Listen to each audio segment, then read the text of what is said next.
untuk memastikan pengamanan Natal berjalan baik, Wakil Gubernur Sulawesi Selatan, Kapolda dan juga Pangdam 14 Hasanuddin meninjau langsung proses pengamanan Natal dan juga malam pergantian tahun. Selain pengamanan, penerapan protokol kesehatan dan juga pembatasan jam malam tidak luput dari perhatian agar Natal dan juga Tahun Baru ini berjalan dengan aman dan tidak menimbulkan potensi penyebaran COVID-19.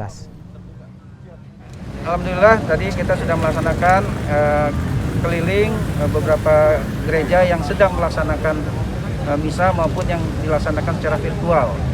Jadi kita bersyukur malam ini pelaksanaan ibadah kebaktian maupun misa ini berlangsung dengan aman, lancar, dan mengikuti protokol kesehatan yang ada. Ini mudah-mudahan terus dipertahankan sampai dengan pelaksanaan malam tahun baru nanti. Kemudian kami juga bersama-sama Pak Wagub, Pak Pangdam, kemudian dari seluruh Forkopimda, Pak Pangkoops, ada Dan Lanal, Dan Lanut, kemudian juga Pak Wali Kota. Ya, kita melihat